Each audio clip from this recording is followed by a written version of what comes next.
Hi everybody, my name's Doug Wilson. This is Yellowhawk Custom Kydex. In addition to sheath systems, I also design knives. And I have a couple of different knife makers that I work with. I don't make the knives, I design them and have other makers, makers make them, right? And one of those guys is Joshua Blankenship at Ankara Knife Company and Eric Stuffelbein at Brush Creek Knives. So, this is the Timberhawk. I'm going to show it to you. This is the Timberhawk. This is my design. But to be perfectly honest with you, it doesn't matter who designed it. When the maker makes it, it becomes a collaboration. Because not every maker makes it the same way. And I'm going to show you what I mean by that. Okay? Each maker has his own ways, right, of doing things. Some makers are good at convex grinds, some are not. Some are good at flat grinds, some are not. Some are good at Scandi grinds, some are not. Right? That's why I try to work with, a couple of different knife makers at any given time. Okay? So, these guys seem to be the most reliable, that's all. And they're very good at what they do. Okay, so this is the Timberhawk. Now, this Timberhawk was made by Eric Stuffelbein on the first run of Timberhawks that we ever did. We do 5 knife runs, and then when the knives are finished, they all come to me, and I work with each client according to what sheath he wants on it. What options, what carries, etc., etc., etc. Okay? Right now, we have a run of 5 being made by Eric at Brush Creek Knives. They're going to look very similar to this. Okay? This is a Scandi Vex grind. Okay? One of my favorites. Actually, it's my all-time favorite. I like convex grinds. I like convex edges too. So anyway, this goes into a 0-degree bevel, so the whole thing is convexed. Okay? He did a great job on these. Okay? So, I have 2 slots left. 2 slots. And the knives are probably going to be done within a month, I would think. Alright? The handles are Ultrex, Sure Touch, G10, and rubber. So the black stuff is rubber, right? The green and tan stuff here is G10. Okay, great combination. The rubber, the rubber gives it that grippy feeling, right? And the G10 gives it its durability and function, right?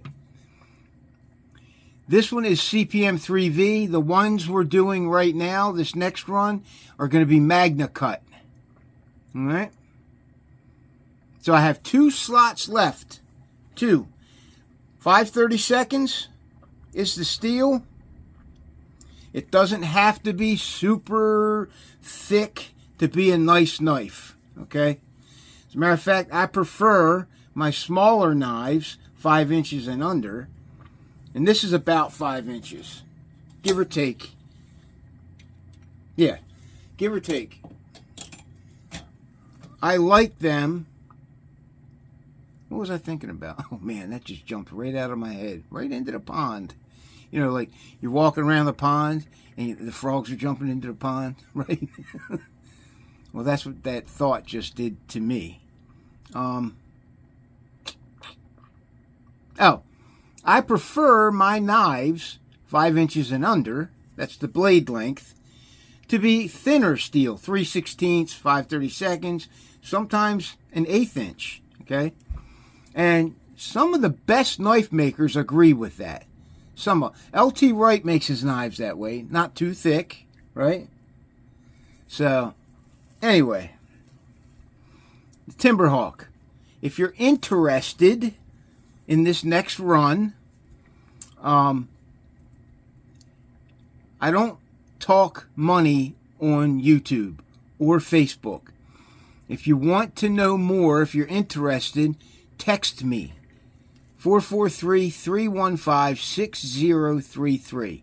Just text me and I'll answer all your questions. Okay? I'll answer all your questions. So if you're interested, text me.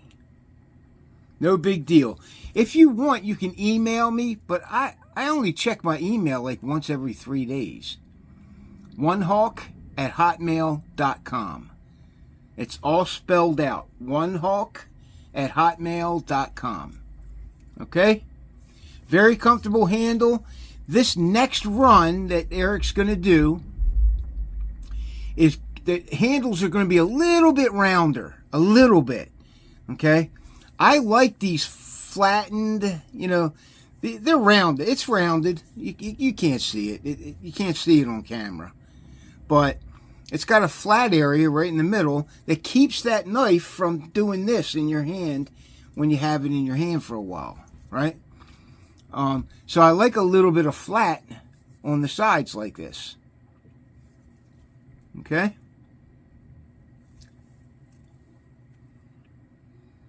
All right, now, I want to show you one made by a different maker, okay? This is a knife that was done on the second run. I'm pretty sure it was second run. Okay, this is the second run. No, the third. This is the third run, okay? Just so happens that the guy that owns this has been a while, you know, getting his money in. And I understand that, you know, no biggie.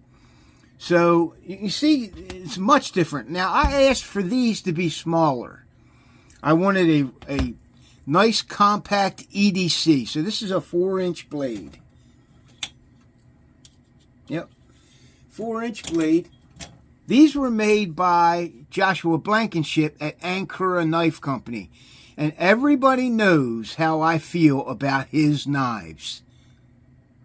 Even though I may say something that could be misconstrued, I love his knives, right? He does a great job. This is Sure Touch G10 and rubber as well. This is a Scandivex grind, although he likes to do flat grinds too. All flat down to an edge, and that's it, okay? These are Magnacut. This is yeah, the third run. These are Magnacut.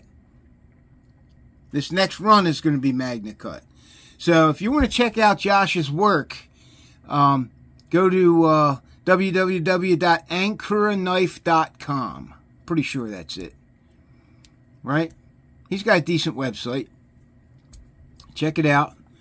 You might see some of my designs on there. I don't know. I haven't been on his site in probably a week. He's always changing it.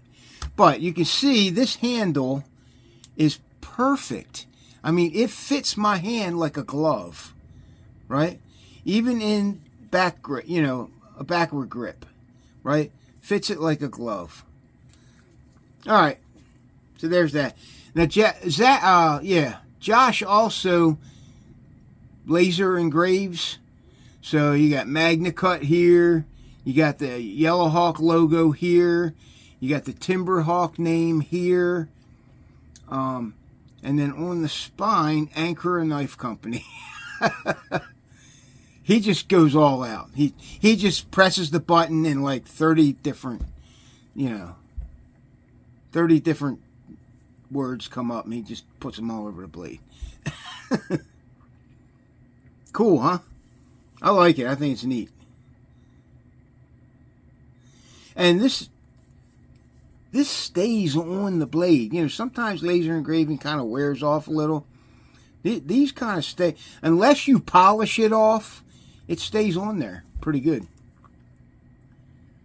Okay? So there's that. All right, so this video is about the new run, the latest run of Timberhawks. I have 2 slots left. Okay?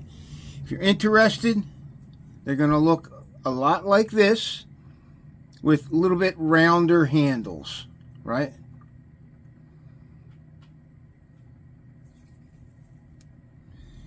The Timberhawk.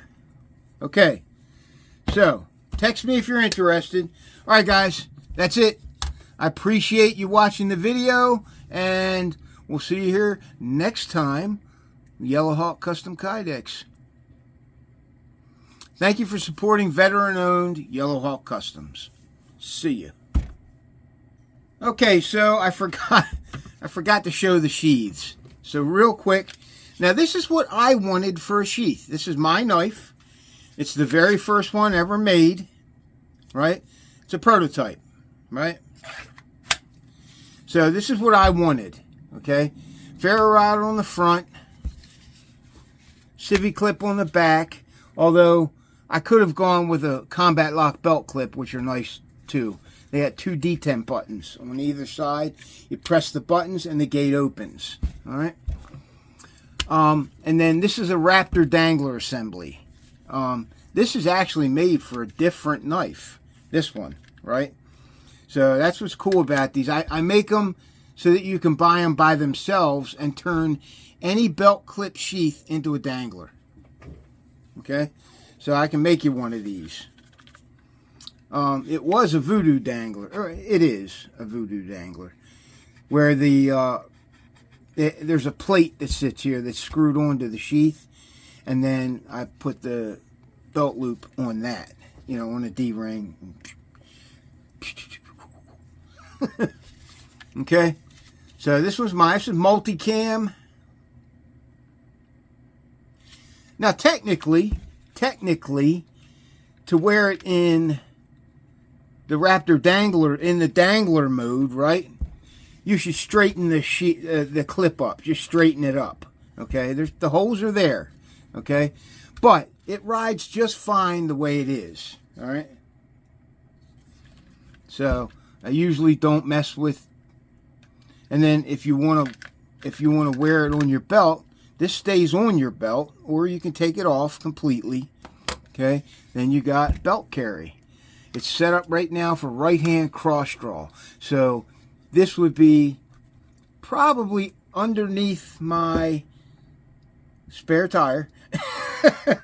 Underneath my spare tire on my belt toward the front of my body. Okay, that's where I like it.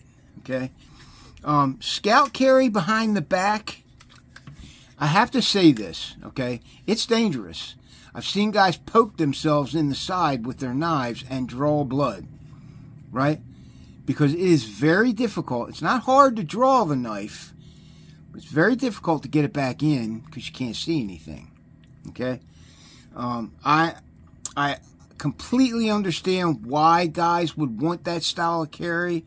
I mean, it's like Steven Seagal and who's the guy? Rambo and all them guys all wrapped up into one. They all wear their knives that way, right? I guess. I don't know. Anyway, it's dangerous. But if you want that style of carry, I'll do it for you. I'll put it in there. I will build it that way. Okay? So there's that. And then this one, okay. So this is something that I'm testing. It's going out to the guy that owns this Timberhawk. Okay? This is the last one from the 3rd run. I put a rotating clip on it for him. Right? Rotating clip. Okay? And they're okay. They're pretty strong. Right? Anything that rotates is going to be a weak point in the carry. Okay? But still very strong. Okay? So I want to see what he thinks of it. See what he thinks about it. All right? So this is what he wanted. This is Cryptek Obscura. Cryptek Obscura. All right? So there it is. There's the sheaths that were built for these two. I'll tell you, I wish I could show you the Leather Elite that I just finished. Our leather elites are leather over Kydex. I bond it to the Kydex. You think, oh, here's one right here. Okay, this is Joshua Blankenship's Blackout design, made by Work Tough Gear. I like this knife. This is a leather elite, right? This is actually alligator leather, right? Bonded to the Kydex. Trust me, it's not going anywhere. Unless you take a knife and start ripping it off, it's not going to come off, right? Not how I do it. And I'm anal about doing things the right way, right?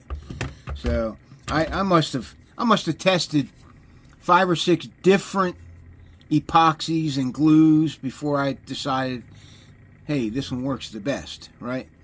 So I even chucked them in a bucket of water. I would take the leather, right, and put the epoxy or glue on the other side, bond it to the Kydex, and then throw it in a bucket of water for the night.